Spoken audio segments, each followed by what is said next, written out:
Okay. Well, I guess we'll stick to the agenda. Okay. So why don't we do a quick round? I'll start it. I'm Eden Rosales. I'm the Deputy State Long-Term Care Ombudsman. I'll be your facilitator today. I'm part of your planning committee, and I will turn it on over to one of my colleagues who is also on the planning committee, Teresa.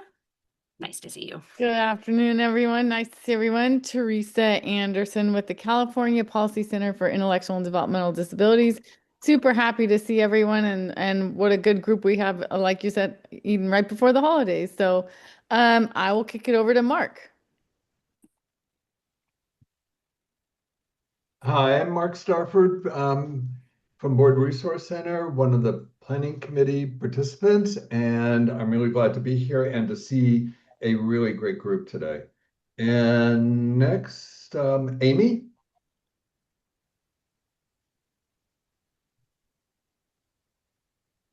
Can you hear me? Oh, now we Yes. can. Okay, sorry. I'm Amy, and I'm an ILS instructor or worker coordinator for the Arc of Butte County, and I also do have a son who's autistic and disabled. So I just saw this pop up in my email, and I wanted to check it out. Well, great. Glad to hear it. Welcome. Take my baby. Then maybe I'll turn it to you, Priscilla. I see you're on the screen. Hi friends, I'm Priscilla Clausen. I use she, her pronouns. I am a project coordinator at Valor, and we are the state's anti-sexual violence coalition. And I'm going to be talking to you a little bit later about one of our projects, CA Leads, that some of you are already familiar with, but I'll fill the rest of you in. Do you want to pick somebody or? Yeah, let's see. Michelle?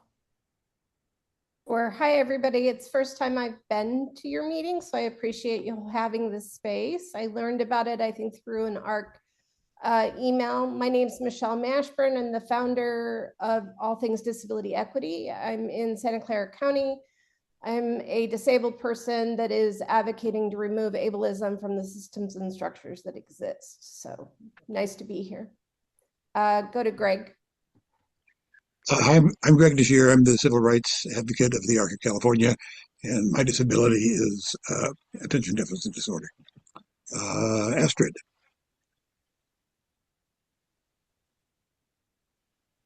Still trying to figure out how to get off mute in all these years of Zoom. Astrid Zuniga, parent advocate and president of United Domestic Workers, and I'll be sharing some of the stuff that I've been up to here shortly. So happy to be here and happy to see you all. I will hand it over to Tyler. Hi, all. Tyler Hershey with the Arc of California. Thanks for taking the time to join us today. Julie. Hi, everyone. I'm Julie Sherman. I'm Director of Public Policy for the Arc of California. I'm going to be talking to you guys a little bit later about some legislative updates, but excited to be here and excited to meet you all.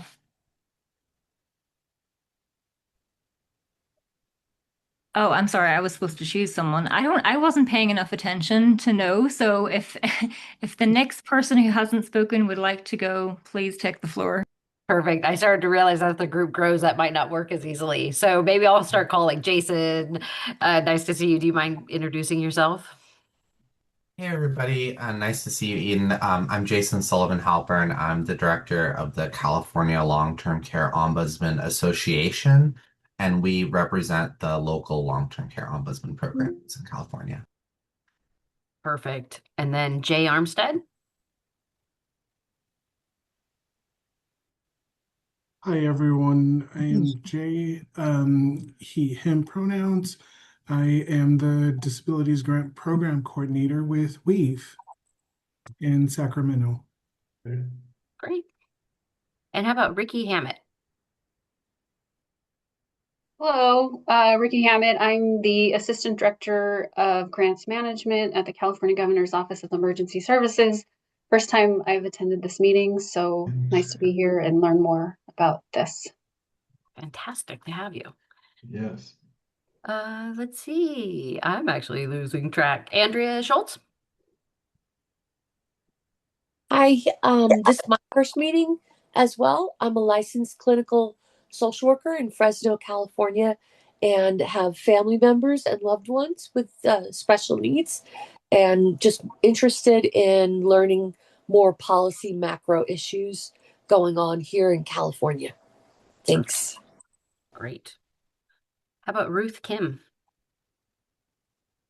Hi, good afternoon, everyone. I'm sorry, I'm having some camera issues.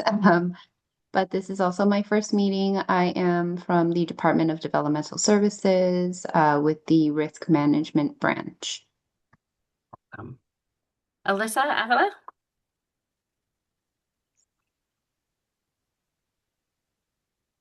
Hi, everyone. Good afternoon. Also, my first meeting. My name's Alyssa, and I'm a disability justice advocate and currently in the process of applying to law school with the focus on disability rights and policy. Welcome. Awesome. Felisa, how are you? Hi, Hi, good nice to afternoon. hear you. I'm Felice. I'm going to join like two different ways. So, a quick introduction. I'm Felisa Gray, Deputy Director at Merced County Overdose and Aging Services. Welcome. Nice to see you again. Okay, I'm going to do a quick check here. Is it Praxitas? Gracita, are you here? Maybe not yet. And then Jennifer, I'm not sure. Have you introduced yourself yet? I haven't. I'm Okay. Jennifer Minahan. I am with the California Policy Center, along with Teresa Anderson and Dave Manson. Perfect. Oh, yes, I did see Dave. Everybody keeps jumping, so it's difficult to keep track. I'll come up with a better way. We'll come up with a better way. Dave, you want to introduce yourself? Thank you. A pleasure to meet everyone here and grateful for the role that each of you play in the IDD community. I'm Dave Manson with the California Policy Center for IDD, our Director of Outreach and Engagement, and I'm always happy to be a part of these conversations where you shine an important spotlight on some really crucial issues. Excellent. And then is it Nicola Rain? Am I close?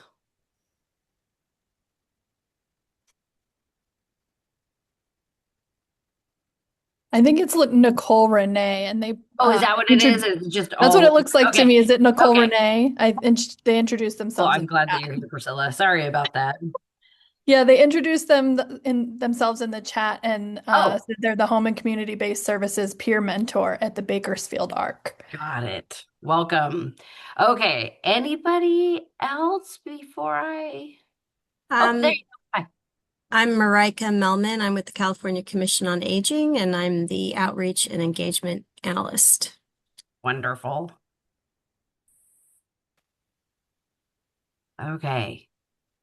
Okay, well, there's a lot of new people here, and I'm glad we did do a round of introductions. So, welcome. Today will be a good meeting because not only do we have a packed agenda, but we do have some time to maybe plan for next year, and it would be great to hear more about why you're here and what you're looking forward to learning and, getting from this group. So, at this point, I'm going to turn it over to you, Astrid, and let us know a little bit about, I believe it's going to be SB 882 and the Manny Act. Have I got that right? Okay. Yes. I'm going to try and share. We're going to see how this goes. Because everything, sometimes works, sometimes doesn't. Can y'all see my screen? Yes. Yes. Okay. Let me go ahead and get it going. All right. So, super excited to be here with you all to share a little bit about the Manny Alert Act that we were able to get passed in 2019, and a little bit about what the SB 882 Advisory Council is doing and some of our preliminary draft recommendations that we're working on. So first, I'll touch bases on the Manny Alert Act. So that was a bill that my partner in crime, Ms. Teresa Anderson, worked with me on. As well as SB 882, which was AB 911, which was carried by Assemblymember Rodriguez in 2019. And it was created because my son Manny who, as I said before, I'm a parent advocate, is at the severe end of the autism spectrum with intellectual disabilities and epilepsy. And so made it my life's mission to pass legislation that addresses interactions between law enforcement and people with disabilities. And with him being a runner, he's gotten out of my yard a few times because one of my 11 grandkids will leave a gate unlocked sometimes, so to speak. So I just, there's things as a parent that go through your mind, and I've looked at this as a patchwork quilt, and this is one of the 6 bills that I have been able to successfully work on and champion to address these interactions. So as you see here, the purpose and scope of the act was to enhance emergency responses for people with cognitive and developmental disabilities by providing vital health information in advance of a 911 emergency. Truthfully, the system is for all Californians, but naturally my concern is seniors and people with disabilities. So it was housed and to be managed under the California Office of Emergency Services to manage and maintain a system that would enable voluntary data sharing to assist first responders during a 911 call. The feasibility study, the act mandated that a study on the technical, operational, and financial viability, including integration with existing emergency infrastructures, be done. And the findings of the feasibility study were reported to the legislature in 2021. The advisory board voted on it and approved it, and it was sent over to the legislature to guide implementation discussions. Unfortunately, we were in the midst of a pandemic and a governor's recall, and so that got put on the back burner, to say the least. So a little bit about the feasibility study findings. So the statewide registration database system can securely collect and integrate citizen data into existing 911 workflows using their current CAD system. And this is the system that the dispatchers use and is housed under the dispatchers throughout Cal OES. It can be integrated with their plans for the next gen 911, which is something they were working on to set up for text to 911 capabilities and things of that sort. And it would allow, existing call processing equipment. It would be feasible for data, as long as the data is accurate, concise, timely, and secure. And that was a piece of the legislation that, when we worked to get it passed, was very much heard that it has to be encrypted, it has to be secure, and it has to be voluntary to avoid HIPAA laws. So the maintaining some of the challenges that were brought up during the advisory committee hearing was maintaining the data integrity and workflow without overwhelming dispatchers, as well as low adoption rates. And they highlighted the need for effective public engagement and addressing liability and update challenges. For me, I feel like that's a little bit of a cop-out, but that's me as a parent, right? And I just feel we get notifications for a numerous amount of things reminding us to update our profiles or our payments and things of that sort. And if you put a parent like myself out there on their PR train, I'll make sure that people are well aware of it. So I tend to be a bit of a workhorse when it comes to this. So financial side, because it's always about money. Unfortunately, when it comes to anything, any service that that our loved ones rely on, it's always attached to money.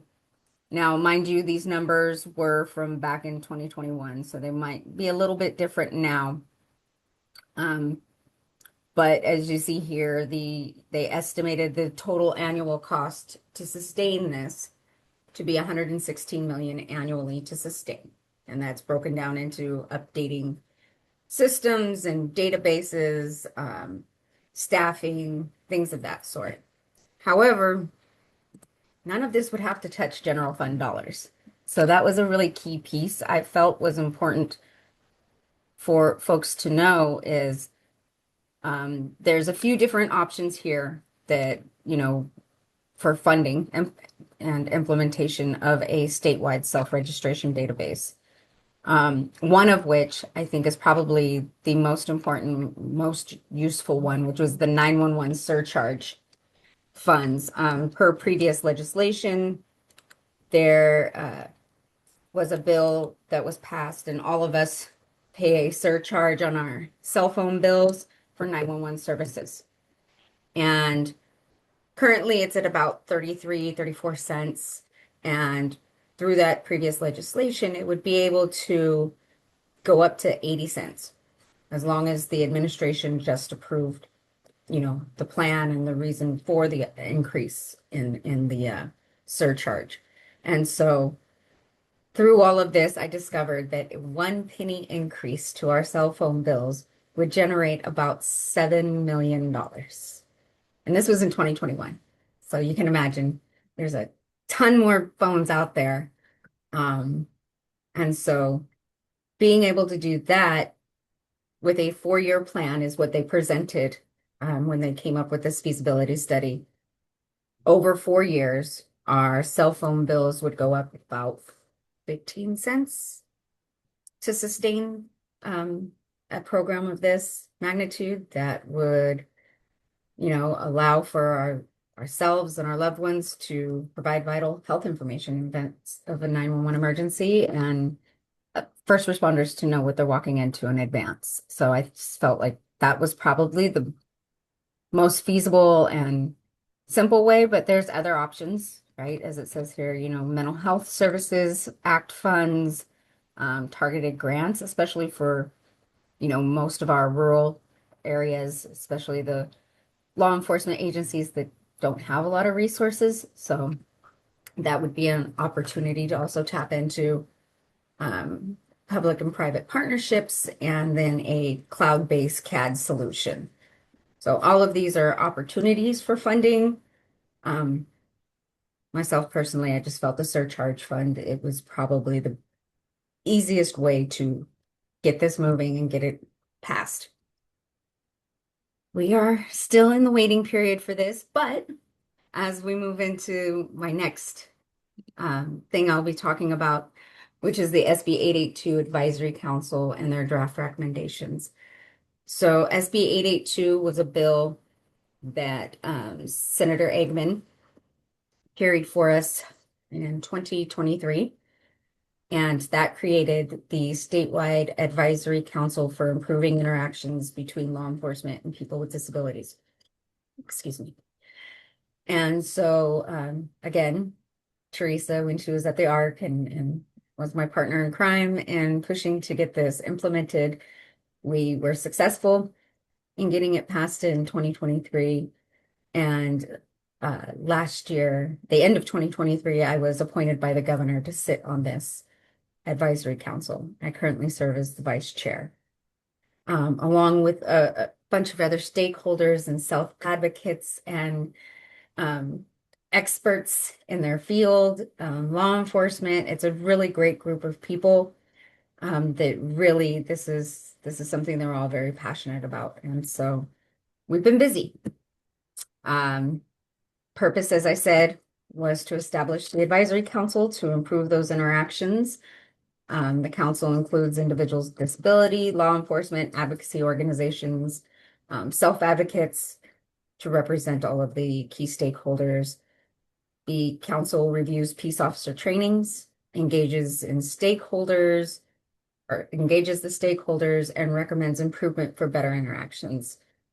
This initiative reflects a commitment to public safety and equity through informed policy and training reforms.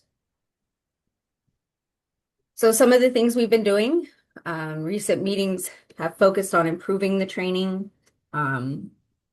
as well as many of our council members have attended the different trainings throughout the state. There is hundreds of trainings throughout the state, some virtual, some in person. And so we've been able to attend these trainings and then be the little fly on the wall to provide feedback on each of them. The council's also engaged with many subject matter experts for CIT trainings, the different types of trainings throughout the state and the experts that provide that. Many self-advocates were actually with us just this past, earlier this month on the 10th, and their families helped provide information. They're part of trainings in the LA area. And so that it was really good to see all of that. Some technology integration. We'll be drafting recommendations, emphasizing things like the Manny Eller Act to enhance the communications between law enforcement, first responders, and our communities, and enhance those training modules. And then last but not least, we will be finalizing a report with guidance to the legislature on actions to strengthen our public safety. And that will be completed by April of 2026. Recently, we created some subcommittees. So the advisory council is under the DOJ, and we have had amazing staff who have helped formulate and put together a rough draft of a report. And the council felt that these would be the subcommittees that we would break up into and appoint a couple of folks to in order to really just narrow down some key recommendations around background, community engagement, best practices, data, training, of course, and system interventions.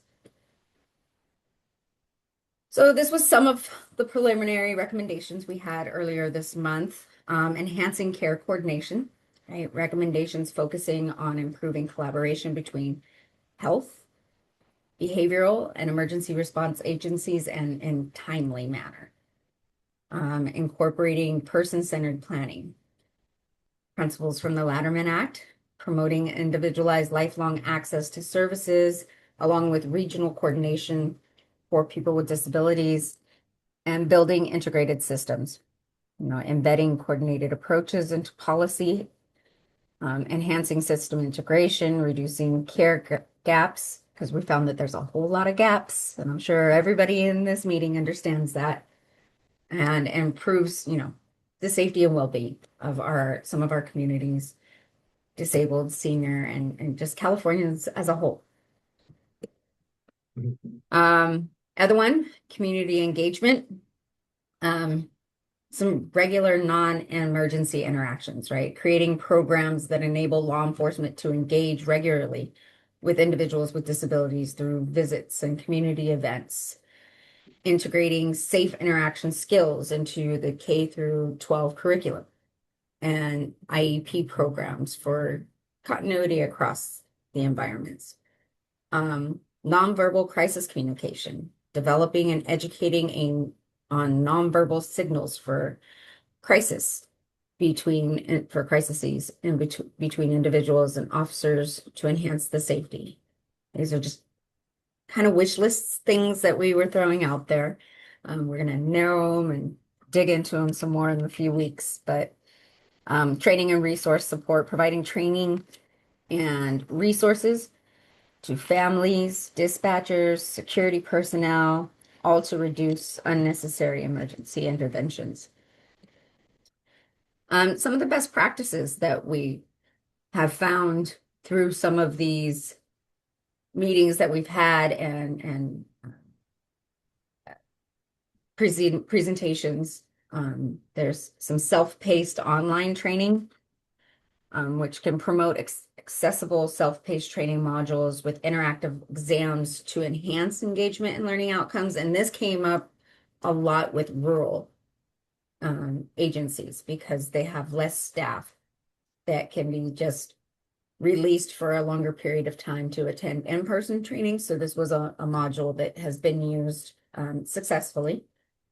I am a big proponent of more hands-on in-person, but this has been a successful model. So Immersive and micro learning, use of virtual reality for immersive learning and micro learning, much like the online stuff, like analyzing body cam footage for real case scenario reviews.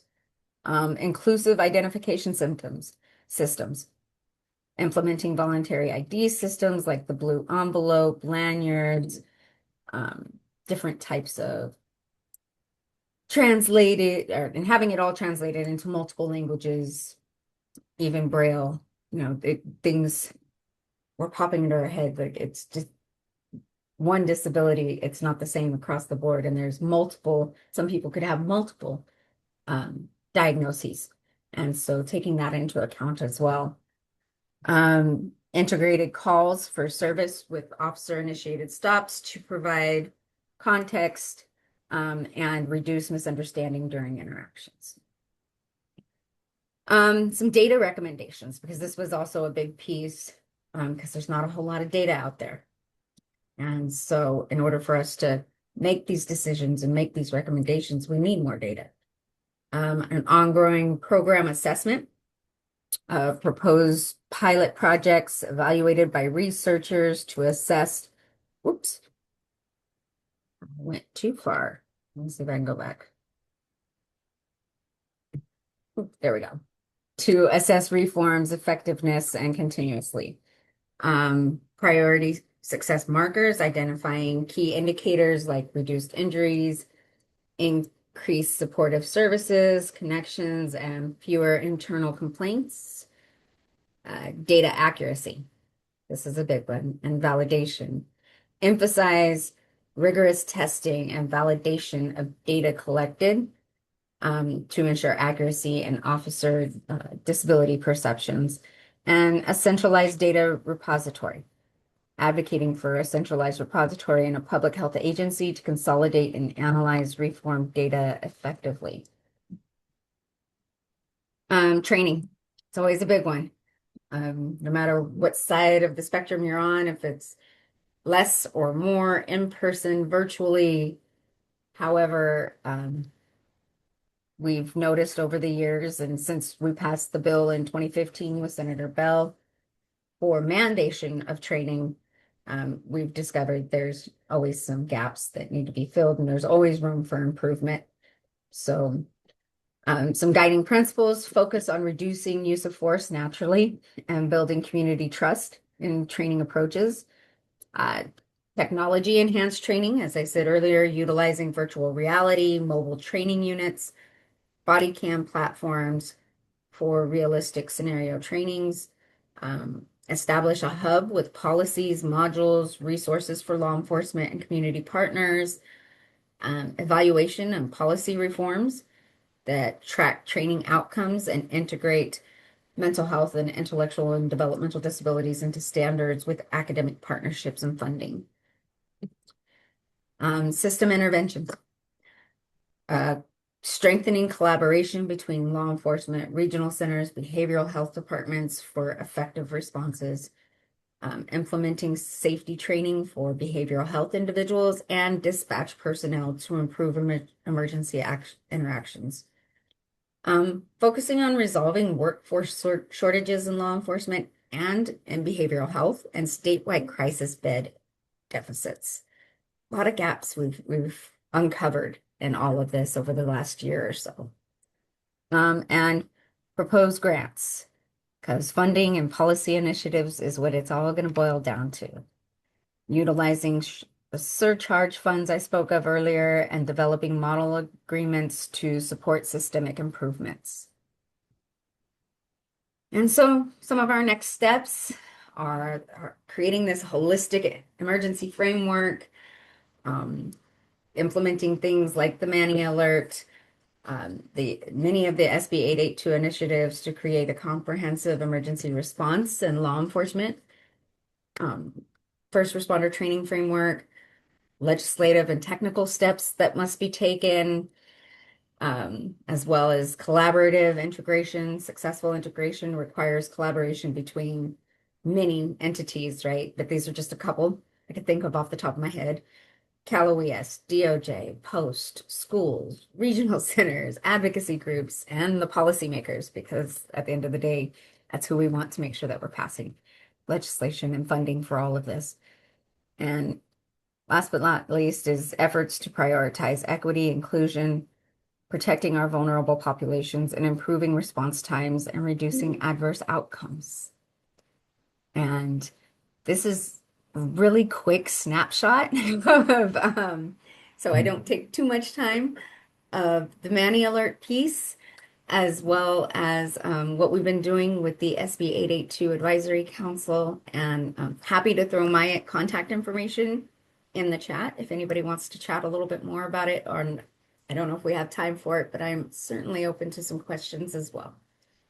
And that concludes my presentation. Oh, thank you. That was so, I mean, it's amazing how much work has been done. So I appreciate you sharing on that, and really look forward to hearing more as you continue down that production.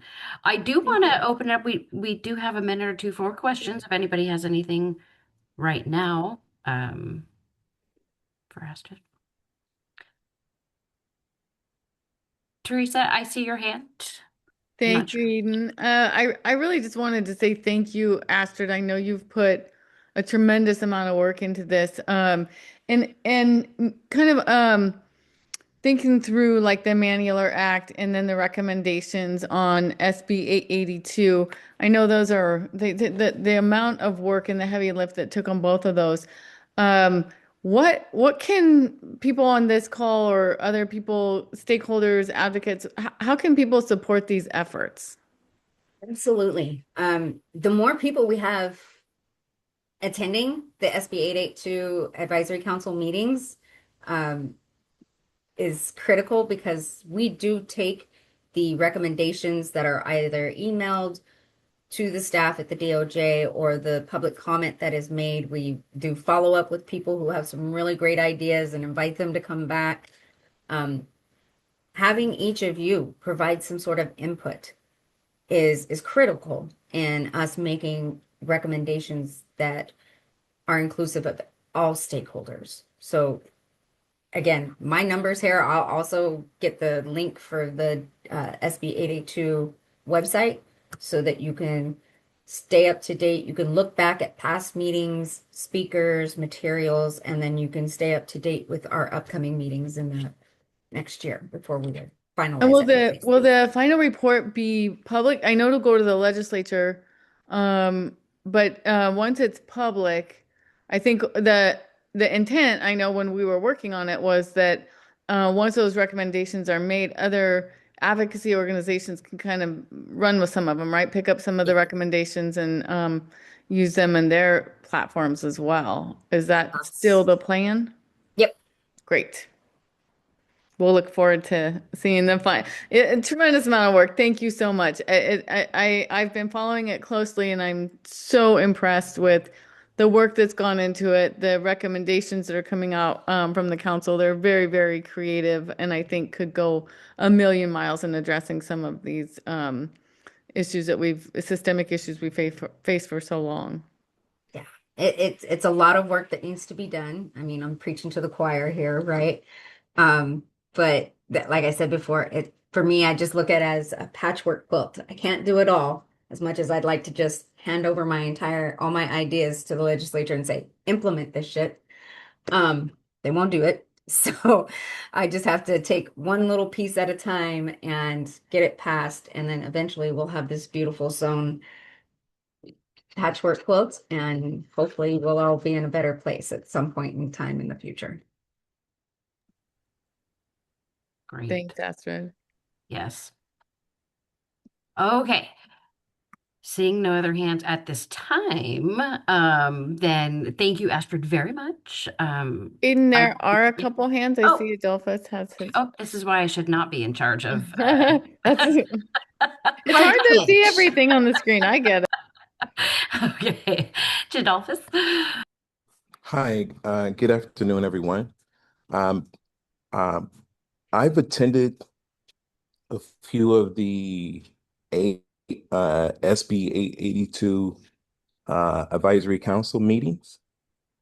and I've spoke at some of those meetings. I've heard a lot of talk about training, how good the training is, in the effort to create more training. I'm wondering if anything is being considered or what's being considered about how law enforcement could be trained or would be trained to identify individuals who don't present or who present with invisible disabilities, right? So we can't just automatically look at someone and determine if they have a disability or what kind of disability they might have. So are you able to speak to, or are you able, is that something Absolutely. that's being considered? Because I mean, anyone, Yeah. I have disabilities, Mhm. right? We're all a little. But if I don't tell No. you, if I don't want you to know, then how are you, or how is a law enforcement officer Yeah. able to, I mean, I don't have, an individual developmental disability, but we're talking about AB 882 is to address issues between law enforcement and people with intellectual developmental disabilities and people with mental illness, right? So Yeah. if you can't see that a person presents with those disabilities, then how does law enforcement get trained? And how I do got you tons of know that they're ideas. actually competent beyond the training space, right? Mhm. How do you know that they're competent to actually Yeah. practice what they're trained in?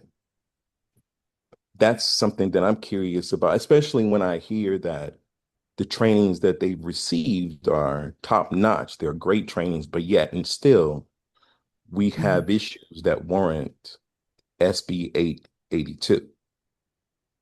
Yes.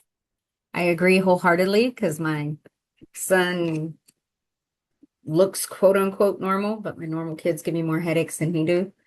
But and that's been a concern of mine because he looks like your average kid.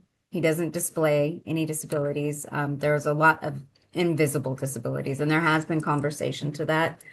And as great as many of these trainings are, that's one of the purposes of us attending the trainings, that some of the subject matter experts attending these trainings to identify some of the gaps. And one that I have said a lot in all of my report backs is that I feel there has to be a hands-on component.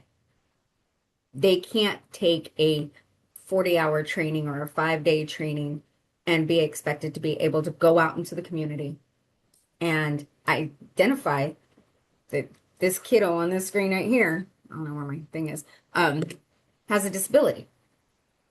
But if they spent time in maybe our schools, if they spent time in many of the programs, the adult programs, and that be part of a reoccurring education plan. And these are conversations that we're having as recommendations. They would learn to identify better. Because I know as a parent, right, I've been doing this almost 30 years. And as a parent, I can kind of sense because I've lived around it, right? And so the more that they're around people with mental health and developmental disabilities, they'll be able to identify that. And that's, and then also going to the many other things that we can do besides training, right? To help them know what they're walking into in advance, or to have alternative response units versus a police officer responding all the time. So there's a lot of things that we can do. And that's why I encourage you to email your recommendations, which you feel is needed more. And so that we can add that into these recommendations. But our recommendations only go as far as a piece of paper if we're not post SB 882 at the legislators' offices at the Capitol pushing for more reforms. and just making sure that we're passing laws that hold people accountable and delivering the data that needs to be delivered so that we know what's needed in the future, where the lack is, where the gaps are. So yeah, that's Thank you. Hey, what I Astrid, saw. I did see that you put your name and contact information in the chat. So perfect. Thank you. If everybody has access to the chat, then certainly grab that information. I know, talk about I Hey, know he's not baby. happy. He just woke his parents were supposed to be back by now, so I apologize. Although I'm okay with it. I see, Andrea, your hand is up. I just want to be mindful of time. We can make it a quick question unless you want to save it for the end, but I know Megan Anderson from the Division of Medicare Medi-Cal Fraud Enforcement is here today, and it is time for that on the agenda. Did you want to ask something real quick or comment? My comment was just piggybacking on what Jadopoulos said, and that is that, if we're trying to help law enforcement identify people who have invisible disabilities, I think that we need to use a universal precautions kind of a mentality, the way we do with transmissible uh, universal infectious diseases. Just assume everyone has special needs and treat everyone with respect. And that way, we don't discriminate against people with any kind of a disability or people with different skin colors, different gender, genitalia, uh, sexual orientation, because the disrespect and the mistreatment of people with disabilities comes from prejudice, bigotry, and it is if a police officer has these biases or a first responder has these biases, they're going to apply these to all people that are different from what they consider normal, white, male, straight, etc., Christian, and they're going to treat everyone like crap. So it's very important, especially in our current political climate, with our federal government basically uh, promoting um, white male Christian nationalism and bigotry against anyone who isn't quote unquote normal, whether they're fat, whether they are a different religion, whether they have any type of quote unquote not normal uh, presentation, they are discriminated against. And that is a structural policy that our current federal administration is enforcing. They want to get rid of everyone who is not white male Christian straight. And so Andrea? that is the real issue that we have to address. Otherwise, we are just creating a little pockets of exceptionalism, which will benefit people that are wealthy. So people that are wealthy will get different treatment by police if their children have special needs. So we have got to figure out how to address this on a macro level, because it is not just about disabled people and the police. It's the police and everyone. And it comes from the federal government. And it comes from racism, structural sexism, all the isms. Ableism is one of them. Thanks for I'm going to get off my soapbox. Thank you, and I apologize for now we've made it to where I need to step away for a second. Maybe Teresa, can I turn it over to you? I'll be right back. Sure. Let's go ahead and thank you again, Astrid, for everything, all the information you shared and all the hard work you've done. This is incredible. And I'm looking at our agenda. What is next on our agenda? We have Megan now. Okay, let's hand it over to Megan then. Thank you very much. I appreciate it. Thank you for having me. My name is Megan Anderson. I'm a supervising deputy attorney general with the Department of Justice, Office of the Attorney General. And I work in one of 4 divisions at the Department of Justice in the Office of the Attorney General. And that is the Division of Medi-Cal Fraud and Elder Abuse. I've done a number of presentations recently with some people who I think might be on this Zoom meeting. We did a presentation in Folsom with the Office of the Long-Term Care Ombudsman, which is how I met Eden. I've done a number of APS presentations and also to California Disability Rights or Disability Rights California. So if you have heard me speak before, I apologize for the repeat. But I learn something new every day at this job, and maybe you will learn something new too. I just want to start by saying, first of all, thank you. I came in and I heard kind of the tail end of the conversation you were just having. And as a result, I looked up SB 882 and the Advisory Council. And I want to applaud everybody who's working on that. I have a son with multiple invisible disabilities. And I was really interested in the conversation you were all having. And through my job as a career prosecutor, I obviously have familiarity with law enforcement. And I was sitting here thinking about what it would be like if my son, was stopped or interviewed by the police. He's 8, so we have a little ways to go, but you never know. And I was thinking about what you all were talking about and how changing perspectives is really important, because my son might not make eye contact with a police officer, and that's not because he's guilty of doing something. It's because that's a part of his disability, or the fact that, his language is maybe he wouldn't be able to be understood. And that's not because he's high or on something. It's because he has a significant speech deficit.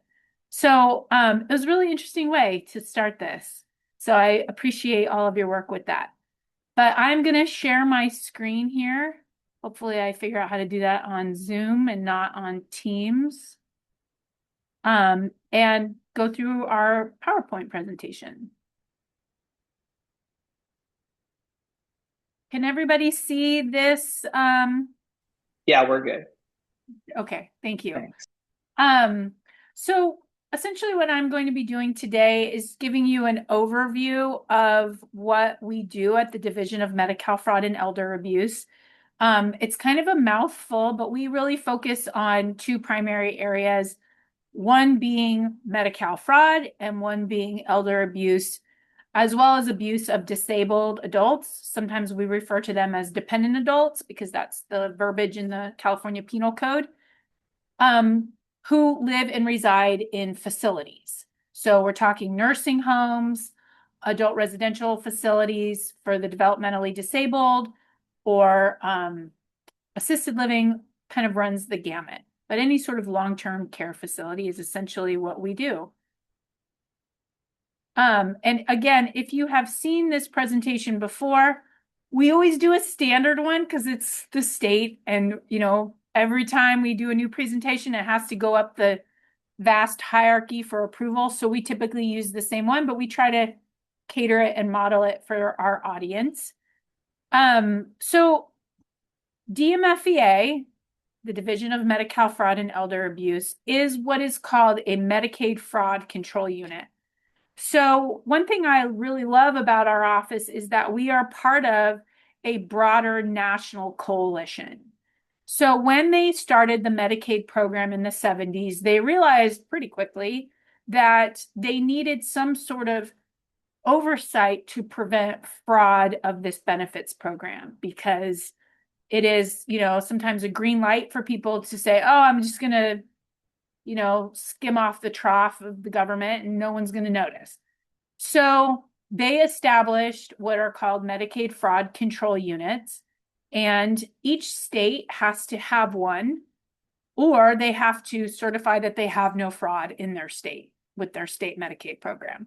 which no one can do. So every state has an office typically associated with their state attorney general's office, which has the sole purpose of investigating and prosecuting fraud against their state Medicaid program, as well as abuse and neglect in long-term care facilities.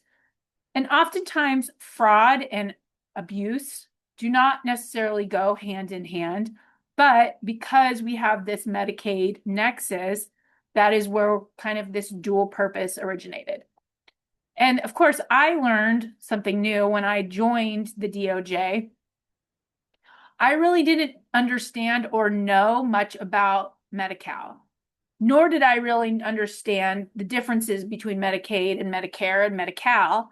But Medi-Cal is California's Medicaid program. Some states call it just Medicaid. Other states like California have a special name for it. Tennessee, I think, calls theirs 10-Aid, which I think is kind of clever.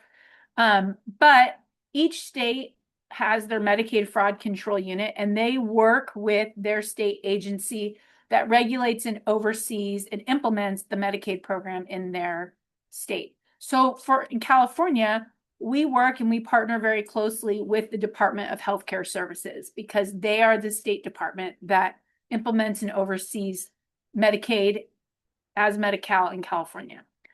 As a result, because we are established through federal grants as well as federal statute, which establishes every Medicaid fraud control unit, we are 75% federally funded, which is really fantastic when the state is broke. So we only have to rely on 25% from the state coffers, and 75% of our grant is federally funded. In the state of California, we have a significant number of people who are Medicaid beneficiaries, Medi-Cal beneficiaries, including my son. So I am very familiar with the program and the ins and outs of getting recertified every year, as well as the different requirements. So we have close to 15 million Medi-Cal beneficiaries in the state of California, and that can be based on indigency or it can be based on a disability. Many hospitals, healthcare workers, facilities, hospice companies are what we refer to as providers of Medi-Cal services. And those are the folks that we have jurisdiction to investigate and look at for wrongdoing. DMFEA has grown significantly over the past 5 years. Prior to 2021, we were one department within the criminal division of the Office of the Attorney General. But in 2021, they decided, you know, you guys need to be your own division because not only are you doing both criminal and civil work, you guys are 75% federally funded. Like it gets a little complicated with the books. So go ahead, be your own division.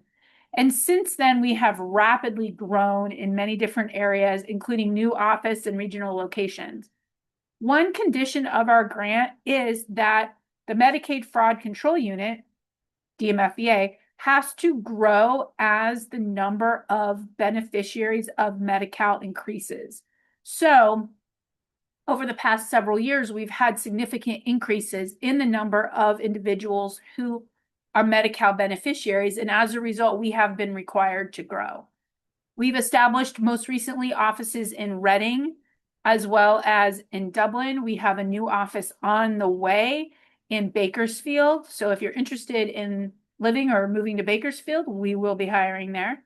But we have a significant number of offices specifically in the Los Angeles area, in West Covina, Riverside, Burbank, because obviously we have a huge population in Los Angeles and we have a lot of providers, a lot of beneficiaries, and as a result, a lot of investigations that occur there.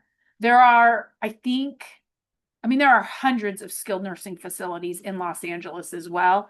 That is specifically what my team does. We look at abuse and neglect in facilities. So we are very busy in the Los Angeles area. Okay, so I mentioned earlier that we do really kind of two different things. And first one being fraud of Medi-Cal, as well as abuse and neglect. So I'm going to start with our fraud structure inside. So first and foremost, we always tell people DMFEA does not investigate and prosecute beneficiaries. So we are not looking at individuals who lie about their income in order to qualify for Medi-Cal. We are not interested in doing that. We leave it to the county district attorney's offices if they want to pursue some sort of perjury. And also there are administrative remedies for those sorts of situations in which people can essentially be kicked out of the Medi-Cal program. What we focus on are the individuals, the providers who are defrauding the program. So some examples of that are dentists or doctors or hospice companies, a lot of behavioral health companies, people who provide therapy in a variety of different structures to individuals with disabilities. That is kind of something that is increasing. So we are looking at those providers who are fraudulently billing, and that really happens in two different ways. One, they bill for beneficiaries who are, in fact, either fake beneficiaries or who are fraudulently enrolled in the program. So sometimes you'll see hospice companies sign up a bunch of people for a hospice, and these people live out of state and they have no idea that this company has used their information and enrolled them as hospice beneficiaries and then bill. Another kind of thing that we see or pattern that we see is a service is in fact being provided, but they are billing at a higher rate or an inappropriate rate. So one example of this would be you have individuals in behavioral health therapy and they are receiving it in, a group setting for a half an hour. But what is being billed is individual therapy for an hour and a half at a higher rate.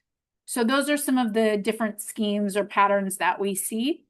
We also do civil work in this arena as well, because we will get whistleblowers who will submit a claim, basically relating some sort of fraud or mismanagement that they will see. And this can happen on a national level. So we work very closely with our federal partners as well as other state Medicaid fraud control units, because sometimes you're dealing with national companies, for example, CVS. So our civil work, we like to joke that they keep the lights on because they are getting monetary damages and bring in money. We as an organization are recouping federal dollars. So sorry, not federal and state dollars. So a lot of people have asked us, are you worried about cuts and that we keep hearing about? But we like to say we bring home the bacon, so you don't want to get rid of us. All right. So the other side of what we do is in the abuse and neglect arena. I mentioned that we do a lot of work in, which is geared towards long-term care facilities. This is what my team specifically does. I am the supervisor for what's called our facilities enforcement team criminal side. So we look at criminal abuse and neglect of individuals who are residents of long-term care facilities. We also have a civil team, which looks specifically at understaffing at skilled nursing facilities, which I'll get to that in a second. But really, essentially, the hallmark of what we are doing is looking at any sort of facility which is a Medi-Cal provider, which is abusing and neglecting residents. And that can take any sort of form of financial abuse, physical abuse, sexual abuse, as well as just neglect and things you see like pressure sores or falls or mismanagement of medications, missed medications. So it can really kind of run the gamut. We have kind of three bases for what we call our jurisdiction. So because we are grant-based, we do have limits on what we can investigate, and we have a purpose for which we exist, and that is to investigate certain sorts of crimes. So I mentioned that we have jurisdiction into any facility that accepts Medi-Cal. And it doesn't matter if our victim themselves is a Medi-Cal beneficiary, as long as the facility themselves is accepting any form of Medi-Cal dollars, we have jurisdiction to investigate any wrongdoing that happens within their building. However, many assisted living facilities, the vast majority of assisted living facilities or boarding care facilities, are in fact not Medi-Cal providers unless they have a waiver in which to receive Medi-Cal, but the majority of them are not on that waiver program. We still have jurisdiction to investigate wrongdoing in those facilities, and I'm talking about sometimes larger assisted living facilities that can hold 200 people, or your little mom and pop 6-bed, they've converted a house into a boarding care facility. We can also investigate wrongdoing in those facilities as long as there are 2 more unrelated elders or dependent adults who are receiving assistance with substantial assistance with activities of daily living. So a really good example of that is a resident in a 6-bed boarding care is suffering from pressure sores because no one is turning them. This is a very, very, very common scenario that we see. And we get complaints from the Department of Social Services in regards to those sorts of incidents. We partner very closely with the Department of Public Health, which oversees skilled nursing facility and any sort of facility that provides medical care. And that includes congregate living facilities for people who have acute needs, or the Department of Social Services, which oversees residential care facilities, aka assisted living, boarding cares, and I think ARFs. I always forget if ARFs, adult residential facilities, if those are DPH or DSS, but we get complaints related to those as well. Finally, we have what we call our expanded authority, which is this third one in non-institutional settings. And this does on occasion get us into private homes where abuse may be occurring, because normally we wouldn't have jurisdiction there. But if you have, for example, an in-home support services caretaker, let's say elderly mom has her son as her IHSS provider, and that son is then abusing mom, we have jurisdiction to investigate those because Medi-Cal services are being provided in connection with the abuse. They also list here, pediatric dentistry. If you have a Medi-Cal beneficiary who's a child and they are abused during the provision of dentist services or something, we would have jurisdiction to investigate that, but it's definitely more rare. All right, this is some of the people that we have working at DMFEA. DMFEA is very unique as a state agency because we have both our prosecution individuals as well as our investigative individuals working under what we call a vertical prosecution model, which means that the attorneys are involved in the investigation from the time that we receive a complaint from one of our partner agencies like DHCS for fraud, Department of Public Health, Department of Social Services for our abuse end. So I am in the category of deputy attorneys general, but we also have special agents, sworn special agents, many of whom have specific investigative skills and knowledge in the areas that we work in. We also have our support staff of legal analysts, which is our paralegals and legal secretaries. And over here we have our all-important medical professionals. For me, these folks are really, really important because we get so many complaints that involve complex medical issues, particularly when we're looking at neglect.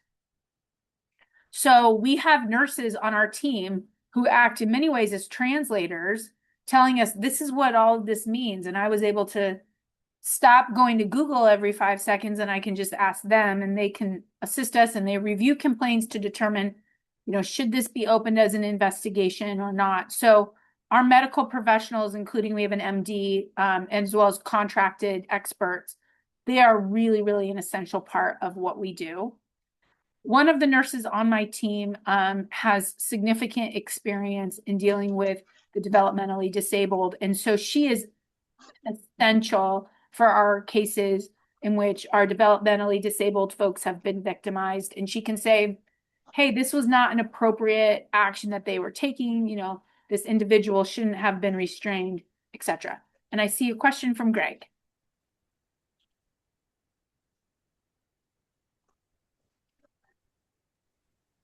Greg, you might have to come off mute. Yeah. I didn't expect to be called on so quickly. Under Penal Code Section 368.5, you and all other state law enforcement agencies have concurrent jurisdiction with local law enforcement agencies. How does that work in practice? Are there the local police departments and sheriff's offices cede everything to you, or how do you work together if you do? That's a really great question.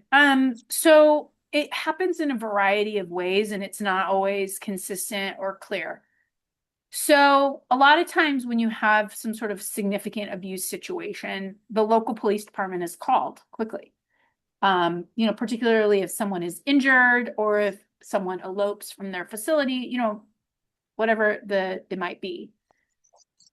But sometimes, particularly with smaller jurisdictions, they're kind of like, wait a minute, this is a nursing home, or I don't know what's going on here, or we don't necessarily have the background information on the applicable regulations that apply to this facility or whatever it might be.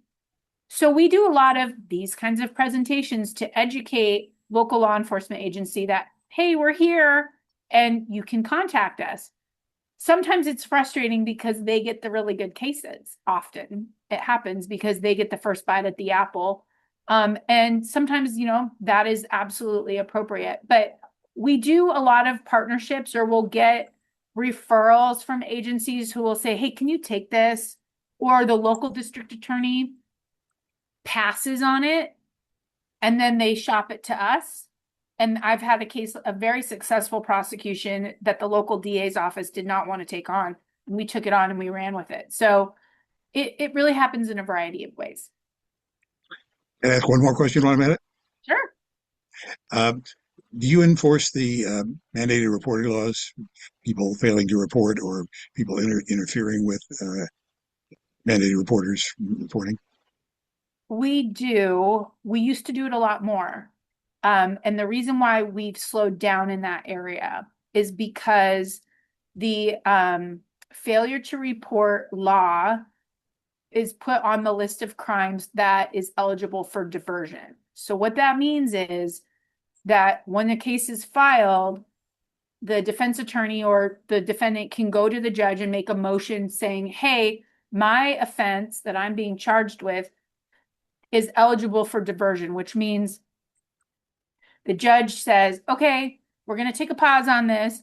And if you don't get in trouble for the next year or whatever, or sometimes they'll add, if you complete this class or whatever it is, we're going to dismiss your case. So what we were finding is that in a lot of our cases, we were, putting forth a lot of resources to investigate, and then the cases go nowhere and they just end up being dismissed, which is frustrating when you've put in a lot of time and effort. So we have gotten more discerning about which failure to report cases we are pursuing. Obviously, if you get an administrator at a nursing home who's not reporting a sexual assault, that's something that we are interested in looking at because that needs to never happen again. But it really kind of depends on the case, and we just have to be more mindful of the resources because they're going nowhere.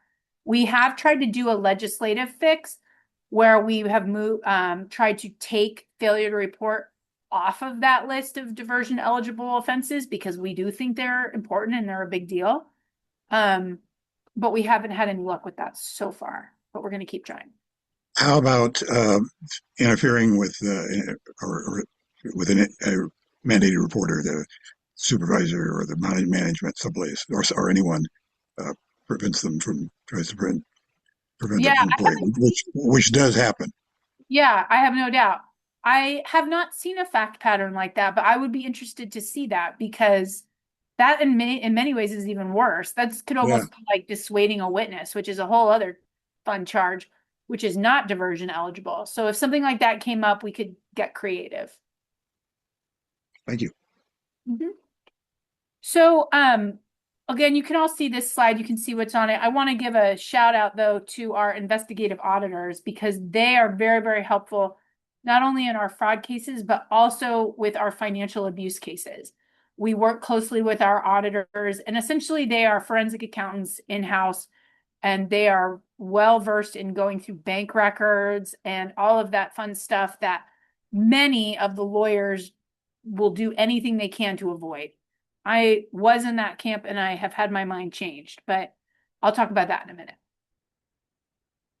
Okay, so again, kind of piggybacking off the last slide, we have here different areas that we specialize in and we investigate. So I mentioned, hospice fraud earlier. Los Angeles is the nationwide hotbed for hospice fraud. They're everywhere. The hospice companies are everywhere. There's a large population. So we are swimming in hospice cases, as are the regional federal offices in that area. It's something that we have had to put a lot of resources into. But again, it's very important work because of the harm that can happen when you have someone who is put on hospice inappropriately. And oftentimes we will see that go hand in hand with harm, because you will have someone who is inappropriately put on hospice and then something happens to them and they are not given appropriate treatment because the doctors are saying, well, you're on hospice, so we're not going to, do X, Y, and Z. And so they're not getting the medical treatment that they need. Failure report is on here. I've already talked about that. One thing that I really like to talk about too is our elder or dependent adult charging strategies with exclusion. This is really important because if you are convicted of a 368 elder abuse charge, we report it. And we report it to the Department of Healthcare Services as well as the Office of the Inspector General. And you are put on a list. And you cannot work in a facility for a beneficiary that is a Medi-Cal provider or beneficiary. So what we have found is that when we do get those convictions, it gets bad actors out of the business, at least for, a few years, which is great because we know they're an abuser. We don't want them going back into a different nursing facility or a different assisted living facility. We want them out of the game. And that really helps us do that. It's a good tool in our toolbox. Additionally, we have our SNF staffing ratio analysis. This is kind of a growing area of our litigation, and the facilities enforcement team civil side is very much focused on this. And what it looks like is we have nursing homes who have to meet state minimum staffing levels for RNs as well as CNNs, our certified nursing assistants. They have to provide a certain number of hours of that level of care every day for every resident or patient. And vast majority of facilities do not meet these requirements. So we are going after them for doing that. And by going after them, I mean we're suing them or we're investigating them and looking at the harm that results from them understaffing, chronically and systemically, deliberately understaffing their facilities. And the reason why that happens is, one, staffing is expensive. So it's a way for them to save money and make money. And many of these for-profit chains are owned by multi-millionaires, and they are making their money off of understaffing their facilities. And as a result of their understaffing, you see an increase in patient harm in the form of falls and missed medication, people not being turned, so they're developing pressure sores, and then they get sepsis, and then they go to the hospital and they die. And this is a pattern that we see over and over and over again, particularly with our elderly individuals who are bedbound. And so it's a big problem in the nursing home arena, and we are working very hard to call it out and bring more attention to it. So it's something that my team does. I'm not directly involved in, other than I'm their big cheerleader. All right. So we have, as a result of being a Medicaid fraud control unit, we have what we call our inspection authority, and it's based both in the federal codes as well as the state codes, and it allows us to go in and inspect the records of any sort of Medi-Cal provider. So what this is essentially is it's telling people, hey, you were signing up to be a Medi-Cal provider, and we put it in their agreement. as a condition of you receiving taxpayer dollars in the form of Medi-Cal billing, you have to open up your books and show us that you are using these taxpayer dollars legitimately. And it's a really great tool for us to be able to go in and look at their books. It also includes medical records. If you're looking at a facility that provides any sort of medical care, they have to open up their patient files to us. And we utilize those regularly in both our fraud and abuse cases. I put in here Operation Guardian and Operation Safe. I kind of liked Operation Guardian better, but they changed it after the COVID. And this is a program where we do surprise inspections in nursing homes. We get a complaint involving some sort of alleged criminal conduct, and we go in and we surprise them, and they hate it. And we go in and we tell them we're here to look at this complaint, and we walk around, and it's we believe a good deterrent. It's also a good way for us to educate our staff on how a nursing home operates. And we investigate cases that way as well.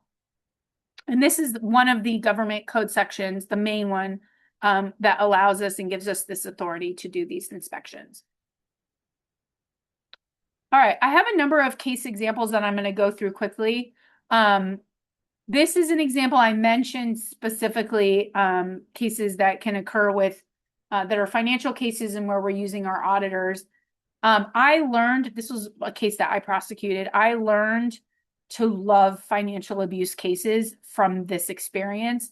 I love bank records. You know, I always used to avoid voluminous records, particularly anything that involved math. I avoided them when I was a deputy district attorney, but I love them now because bank records don't get on the witness stand and lie, which is a nice perk.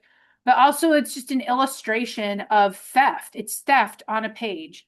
And I really love that. But this was a case, a very sad case of a woman who had Huntington's disease and was disabled, living in a boarding care, and her daughter was her power of attorney and cleaned her out. And this woman's life savings, she had 3 other children who eventually figured out what was going on, but this woman's life savings were stolen from her under the guise of her daughter taking care of her as her power of attorney. And it caused a lot of stress at the end of the victim's life because she knew she was going to need money, and the money was earmarked for her care, which can be very expensive. And, now she was put in a position of, oh my gosh, I don't have any money.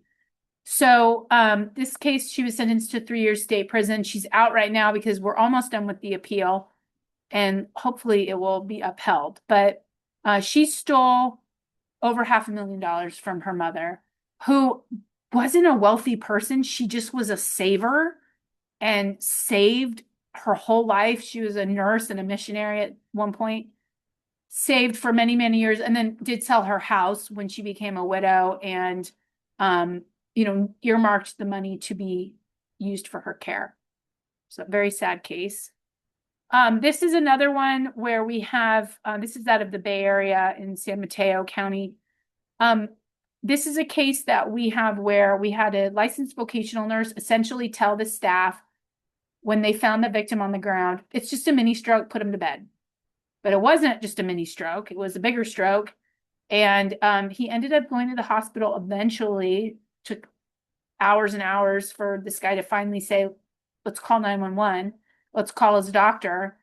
And by that time it was too late. And he went to the hospital and passed away.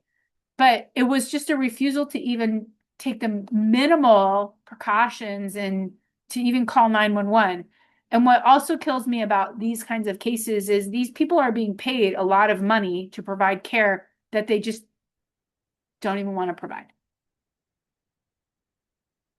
This is another big case that we have that's been filed in Monterey County. This was a rape case involving a CNA in a nursing home.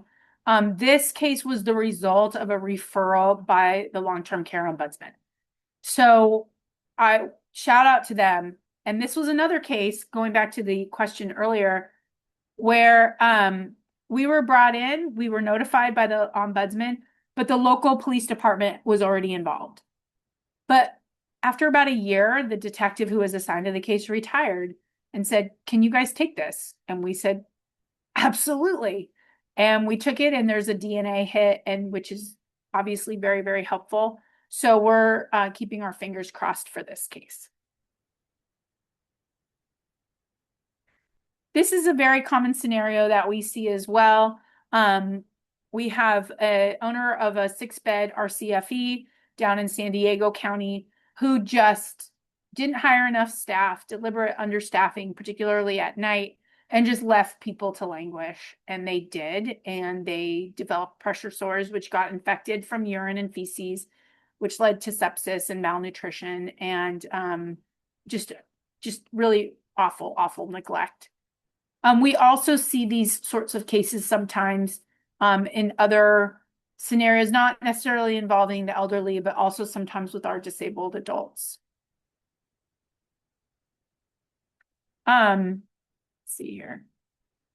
Okay, so we get referrals. I mentioned the Lumby case came from a referral from the long-term care ombudsman.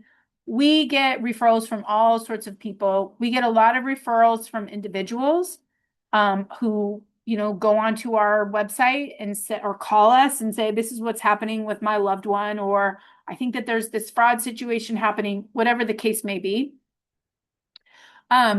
We do get referrals from local law enforcement, sometimes district attorney's office, who maybe don't have a specialized elder abuse or fraud unit.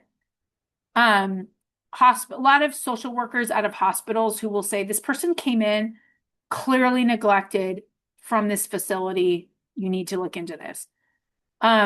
Sometimes we get them from conservators or private attorneys. So the case I mentioned, the financial abuse case that I did, that was referred to us from a probate attorney who got involved and was retained by the family and then referred it to us. We do get some cases. Some of my favorite witnesses are first responders, EMTs, folks like that. We do get sort of similar referrals where they say, hey, I keep going out to this facility all the time. I'm getting calls. This is a problematic facility. Here's what's going on. Investigate them. We do get cases referred to us from APS. I wish we got more cases from APS, but I also understand that APS works very closely with their county partners, including the local law enforcement agencies, like the sheriff's office or the police department, and the district attorney, particularly if there is an assigned elder abuse district attorney. So, but I feel like APS, much like the ombudsman, are boots on the ground. And they actually see what is happening, particularly in facilities for the ombudsman. They see a lot of what is happening. So, yeah, I really value those referrals.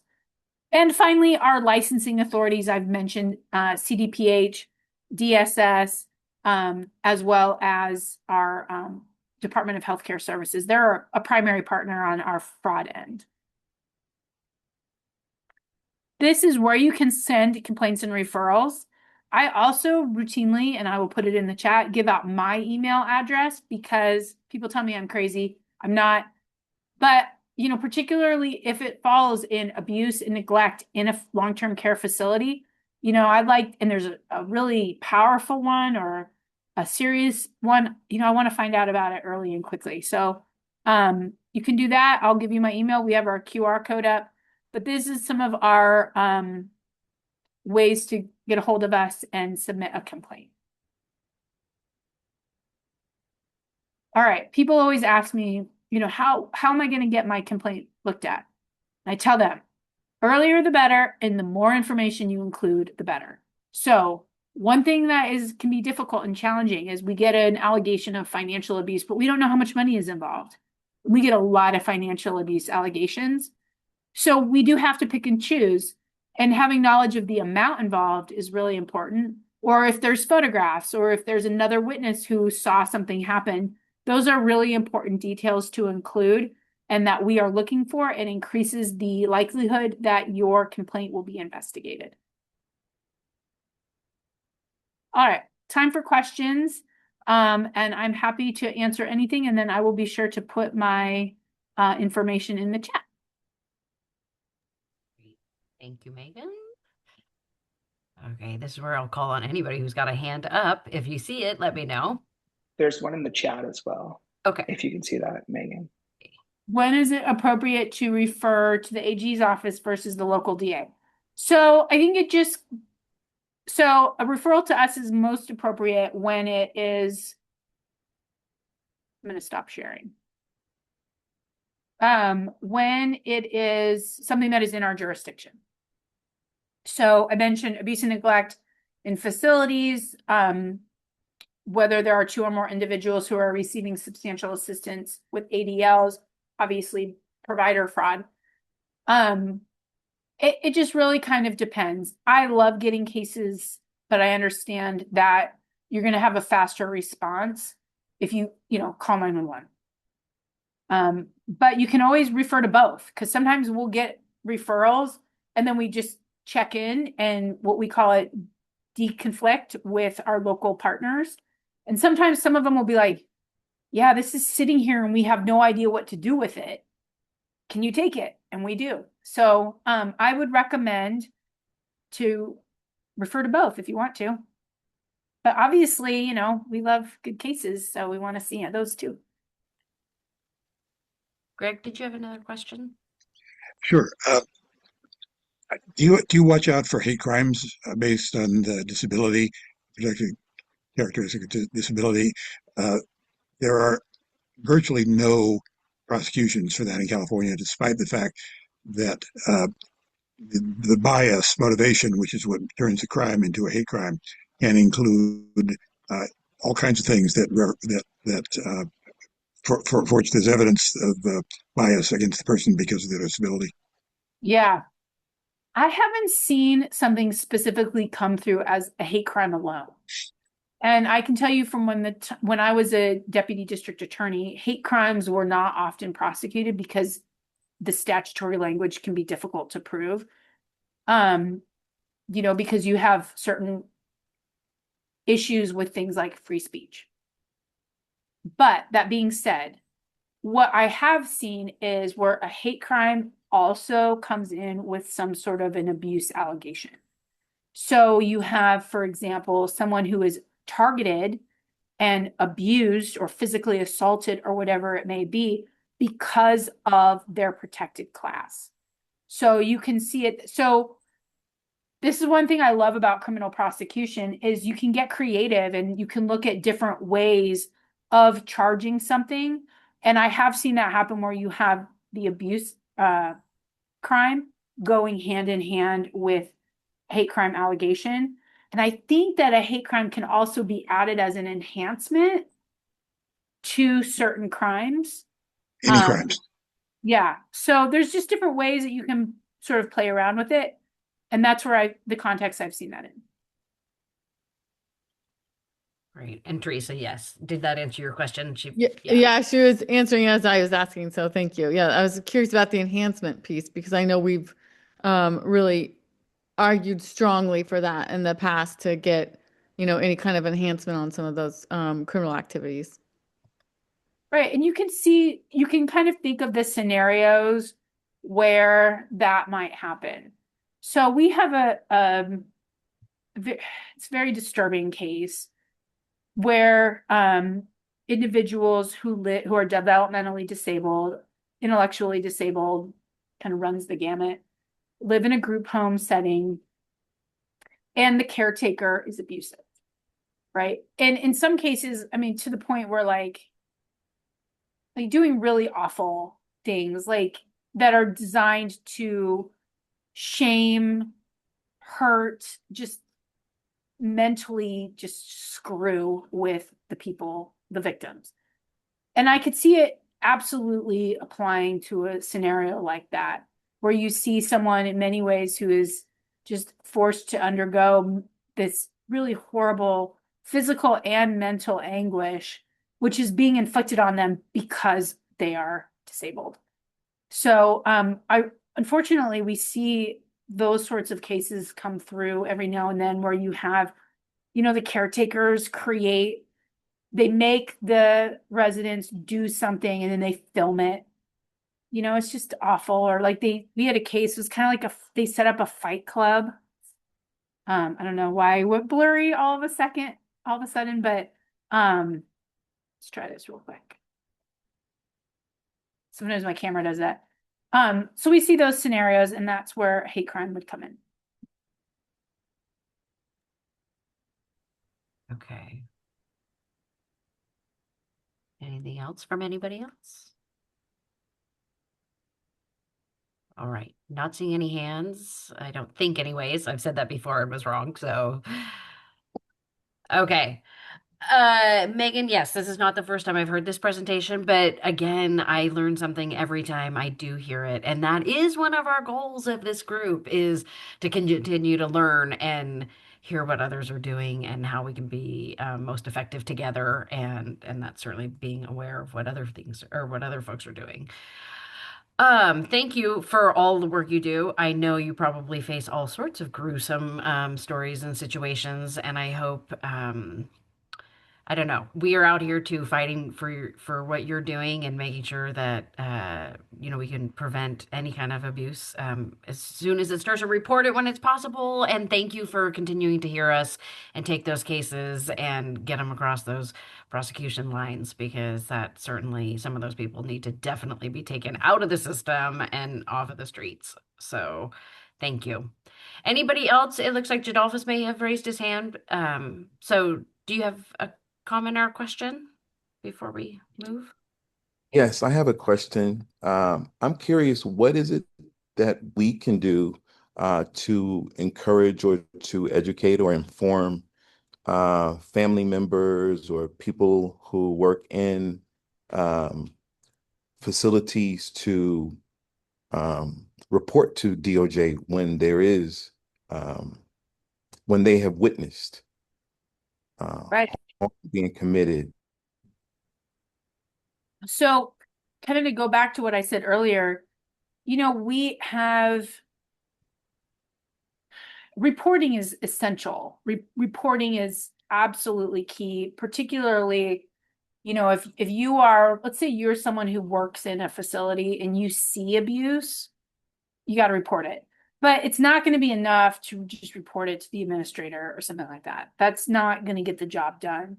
So if you see something that is really bad, or you're a family member and you see something that is disturbing, I would encourage people to refer it not just internally, but to refer it to the DOJ. And then also to include as many details as possible to ensure that it's going to get investigated. We get a lot of referrals from the Department of Public Health that are like 2 sentences, 3 sentences. And it's hard to open. I mean, that's like bare bones information. So what I tell individuals as well as other folks like you all is include the details, because we're looking at it to look at a number of different things. If it's a physical abuse complaint, is there another witness? Because the reality is a lot of the times our victims aren't going to be able to testify. So how do you explain what happened if you don't have another witness besides your bedbound, victim who may or may not have dementia, for example? So we are looking for information about other witnesses. What's that other witness's name? What's their phone number? Anonymous complaints are really hard because right from the get, who do we contact? We don't know who to contact. So we get a lot of anonymous complaints and those can be challenging. So what I would do if I was in your shoes and you are talking to families and other, employees is report and report well. Include those important details that are going to make it increase the likelihood that it's going to be looked at. That'd be my recommendation. Report and report well. I think I'll say that from now on. I just came up with that right there. Report and report well. Yeah. I love it. Very, very nice. Thank you very much for joining us today. As always, you're welcome to come back. You're welcome to stay on the line. I know you're a busy person, so feel free to drop off if you need to. Thank you very much. I think this presentation was certainly needed. We haven't heard from DMFEA in a while, and it's just nice to have you join the group today. So we look forward to seeing you again. And I see a lot of applause, so it looks like I am not alone in that. Thank you very much. Thank you, Eden, for having me. I appreciate Yes, it. definitely. With that, Priscilla, thank you for hanging in there. I'm going to turn it over to you. So for your updates. Thank you, Eden. Let me get my slides. Are you guys seeing the right screen, or are you seeing? No, you're I'm not seeing like anything. presentation mode or like presenter mode. Okay, let me swap displays. Better? Better. All right. Tyler, how much time do I have? I know we're supposed to have another person after me. Yeah, it's just a legislative update, so just go through your things. You're good. Okay, I'll try and go through Yeah. quickly so that we have Yeah. some time at Thanks. the end. But thanks. So hi folks, Priscilla Clausen. I work for Valor US, which is California's Anti-Sexual Violence Coalition, and I am sharing today about our project called CA Leads. And CA Leads is California Advocates Leading in Engagement, Accessibility, and Developmental Disability Services. Our friend Teresa Anderson here was one of the original members of our lovely collaboration when she was with the ARC of California and helped us start things out for the first couple years. So give a shout out to Teresa for all her hard work. Our current team right now includes our Valor's Director of Prevention, Ashley Klein Jimenez, the ARC of California's Executive Director, Jordan Lindsay, and Client Advocate Elizabeth Grigsby, or Liz. Some of you may know Liz. So I just want to share about our project. We have been doing work together as a collaboration between the ARC of California and Valor for 6 years now.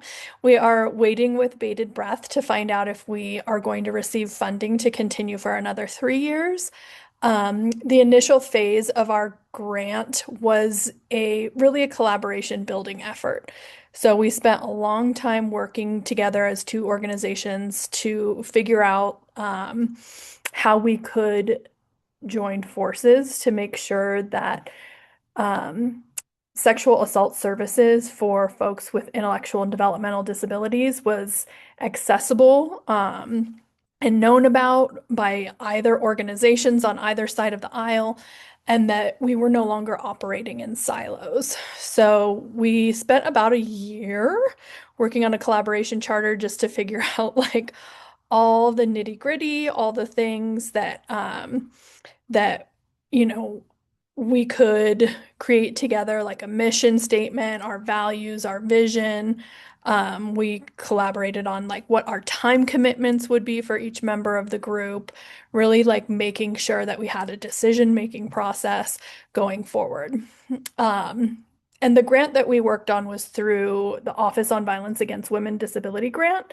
And I believe there's someone here from Weave today who is also working on a grant under that program. But our specific grant is sexual assault survivors with developmental disabilities. So part of that grant has specific phases for the first 3 years of the program, and that's what you're seeing on the screen. So our needs assessment, we really went out into the community and talked to different people from each side of the organizations. So like for Valor, we talked to different rape crisis centers in the state. We talked to survivor advocates. We talked to executive directors of rape crisis centers. We talked to survivors with disabilities. We talked to DSPs. So we really made sure that we figured out like what we wanted to know from people and then went into the community and asked them. And then because of that, we made a report. That was our findings report and a strategic plan, basically saying like, this is what we found out from all these interviews, and this is how we think that we can help these groups of people to make supports and services for survivors with intellectual and developmental disabilities better and more accessible. And then for implementation, that's where we took all of the plans for what we were going to create and we rolled them out into the community. So that's what I'm going to share some of that with you.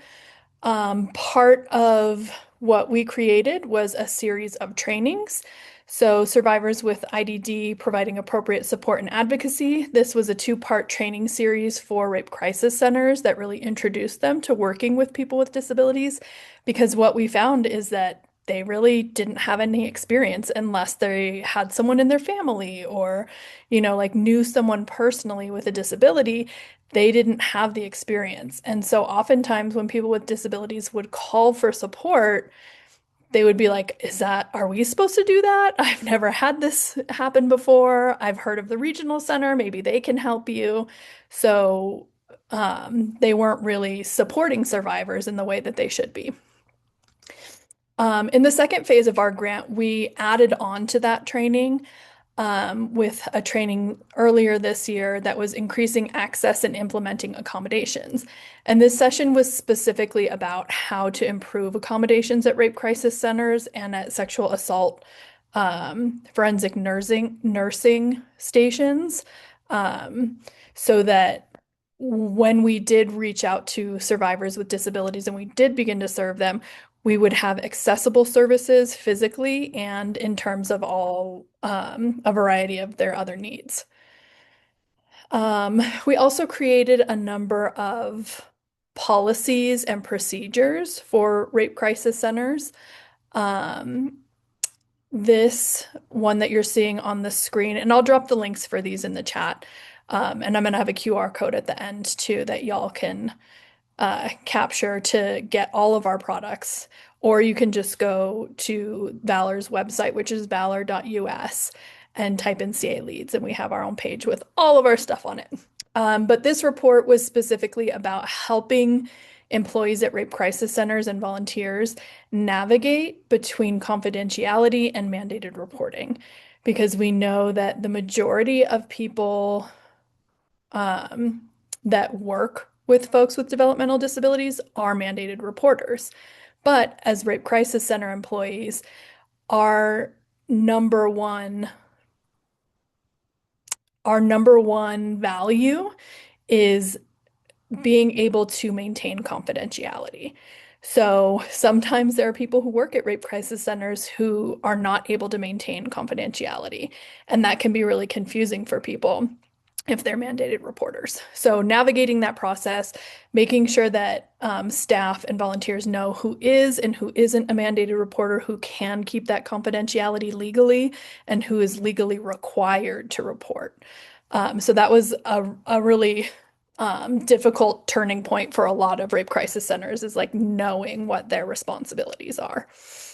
Then we have a model accommodations policy that really just helps folks know what accommodations exist and how to implement them in their rape crisis centers and also their nursing sites. Then we have a sample intake form. So one of the things that we really focused on in our project was asking about accommodations for everyone. So not just assuming that accommodations are only for people with disabilities, or only for people that we assume have disabilities, or only people that have visible disabilities, but that accommodations can help anyone.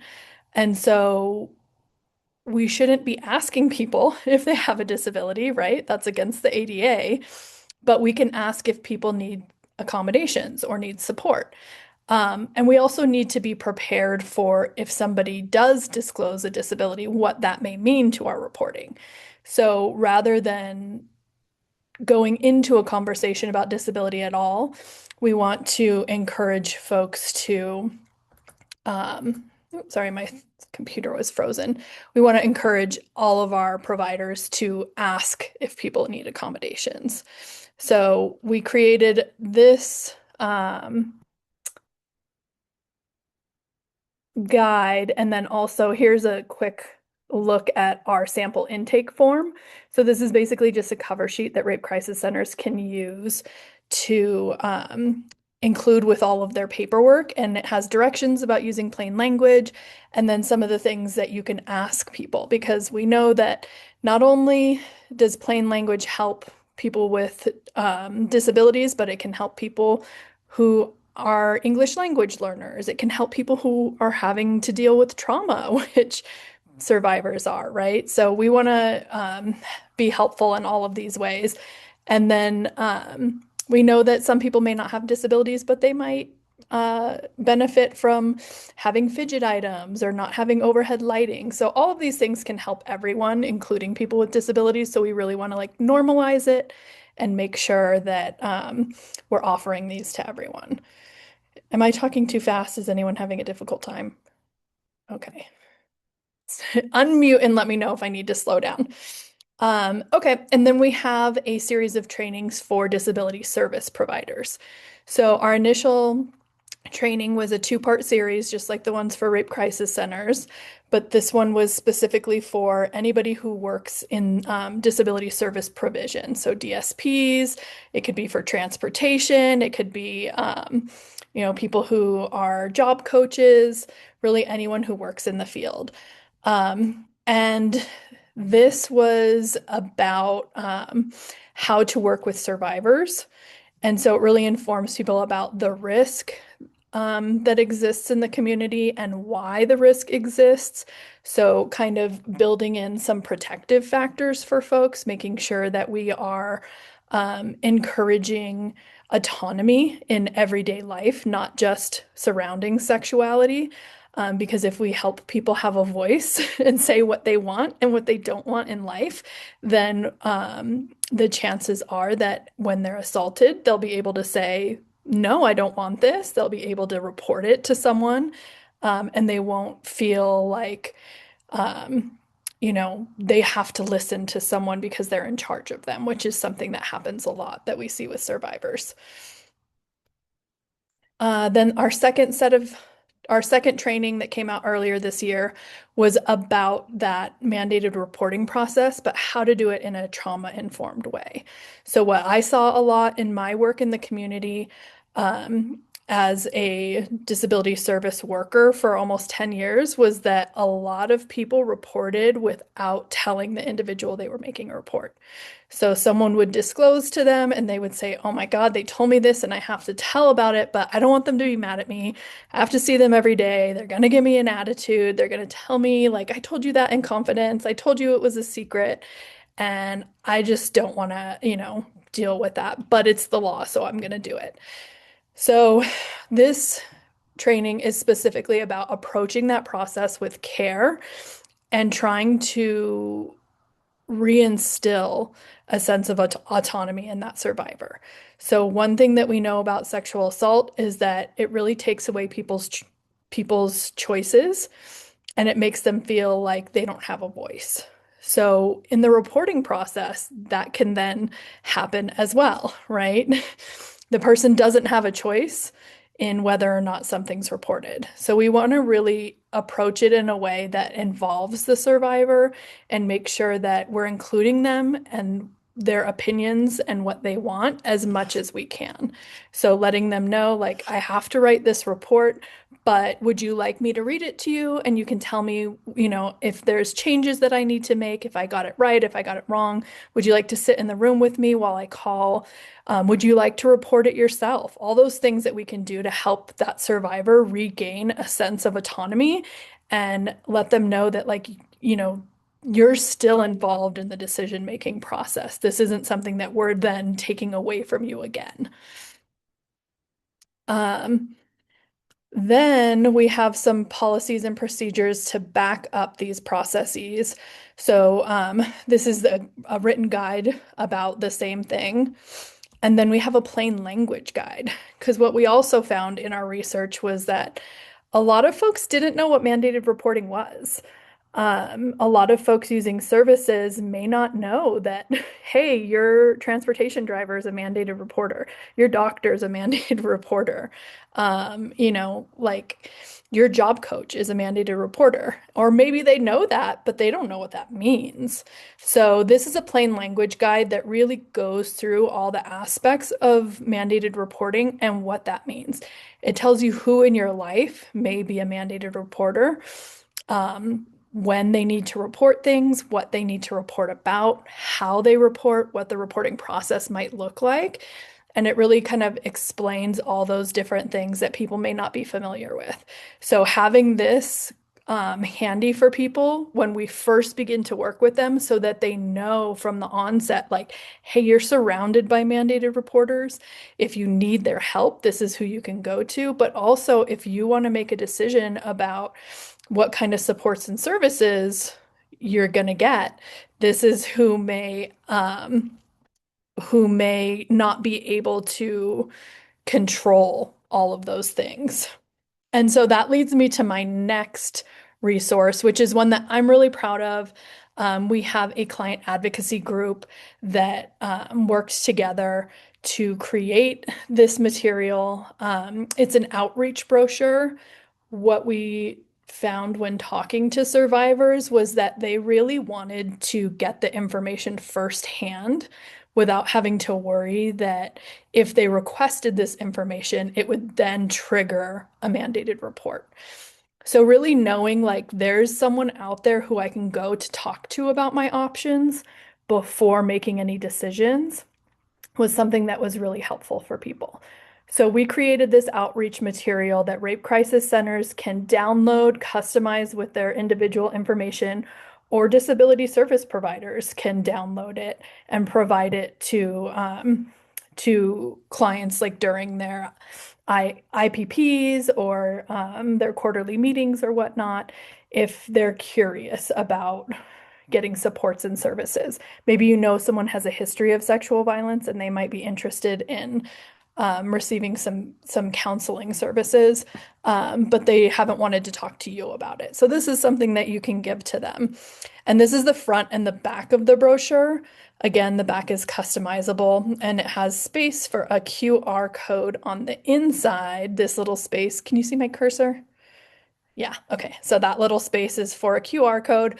But our client advisory group really went through and like formulated this specific language. We picked out all these icons together. We chose the photos on the front. We chose the color scheme. We kind of did the icons without any context. Like, what do you think of when you see this icon? What does it mean? Because we know that not everybody who picks up this brochure is going to be able to read. But that doesn't mean they don't know how to use a QR code, right? A lot of folks are very savvy with technology. So they may be able to punch in a phone number and they may see these icons and say like, I think I know what this is about. I'm going to punch in this phone number and see if I can get some help.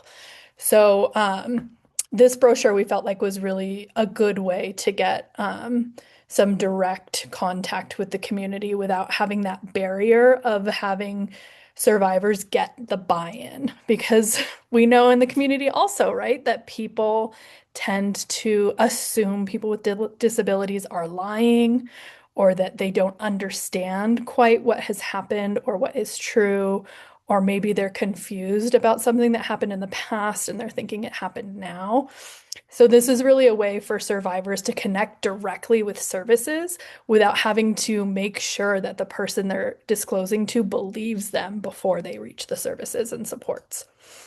And then lastly, here's the QR code with all of our information on it, and a resource guide as well that really has a lot of different resources for rape crisis centers, disability service providers, families, also forensic nursing exams. If you've ever had to go to a forensic nursing exam with someone, it's kind of difficult to explain. So there's some picture guides in there, a lot of really great materials, and then also stuff, of course, for self-advocates that they can access on their own. So I will wrap it up there. Does anybody have any questions? I did see a request in the chat that to this we will put the if we have the links, we can get them out to the attendees. Great. And then it looks like Greg, you have your hand up. Yes. Just in the last couple of weeks, we've started working on a bill concerning what could turn into a bill concerning mandated reporting. We've been trying to make sure it doesn't increase the number of mandated reporters because of the concerns about sexual assault. But I'd like to run it past you. Can you put your address in the chat so I can send it to you? Yeah, absolutely. Thank you. Thanks. We don't have a public policy person right now. We actually just lost them to the Domestic Violence Coalition. But we definitely have staff that can look it over and from a more like legal perspective. Thank you. Mhm. I just wanted to give real quick, thanks Priscilla, first of all, for doing that. I know on our team really quick, Julie has to go to another meeting in 3 minutes. So I just wanted her to pop on real quick, and if she can provide anything in that short amount of time, I know we really go through this, but Julie, sorry. Yeah, I don't think I am going to be able to give anything in that very short amount of time, but great to meet you guys. Again, I'm Julie Sherman, Director of Public Policy for the ARC of California. I do look forward to being in contact with all of you guys and getting more involved in this coalition. I did have a few legislative updates, but I think since we're at time, I can probably go ahead and do those next time. I do have to jump on to a legislative lobbying meeting at 3 p.m., so I do not want to be late for that. But this has been fantastic. I've learned a lot, some really great presentations here. So thank you, everyone. I'll be sending out, she has some updates too that I'll be sending out after this from Julie's perspective. Sorry to pop in. And then Tyler, I put the link in the chat for the CA Leads page. If you scroll down, you'll see all the resources like web conferences and publications. And then the links for each individual thing are in the slideshow that I sent you. I don't know if you want to send out all the links, but they're all on that CA Leads page. So that should be good enough.